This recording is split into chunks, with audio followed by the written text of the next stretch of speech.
আজকে দেশে একটা দলের উত্থান হচ্ছে, যে দলটা মানুষকে বিভ্রান্ত করে ভোট নেওয়ার চেষ্টা করছে, এবং যে দলটা সুশৃঙ্খল একটা কমান্ডে চলে, মানুষের কাছে যাওয়ার চেষ্টা করছে এবং যায় নাই সেটা হলফ করে বলা যাবে না। এই দলের কোনো চিহ্নই ছিল না। এই দল কোনোদিনও 10%-এর বেশি ভোট পায় নাই। যেহেতু আওয়ামী লীগ নাই, তারা এখন মনে করছে যে বিএনপির সাথে তারা কন্টেস্ট করবে এবং মানুষের কাছে তারা যাচ্ছে। তাদের অনেক দোষ আছে, তারা স্বাধীনতার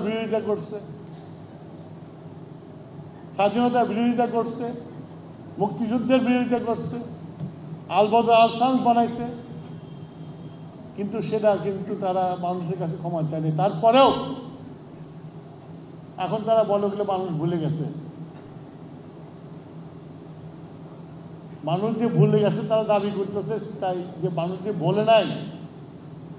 তোমরা শহীদ জিয়ার দল, শহীদ জিয়া মুক্তিযোদ্ধা,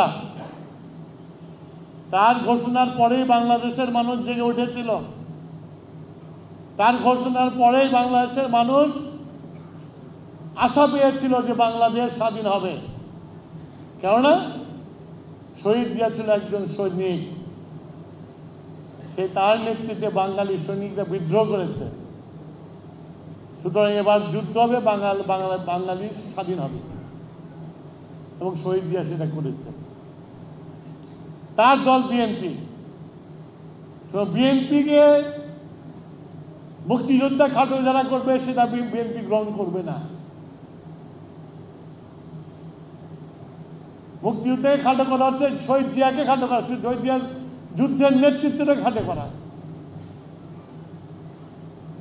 এটা তোমাদের বুঝতে হবে। তারা চক্রান্ত করছে যাতে নির্বাচন না হয়।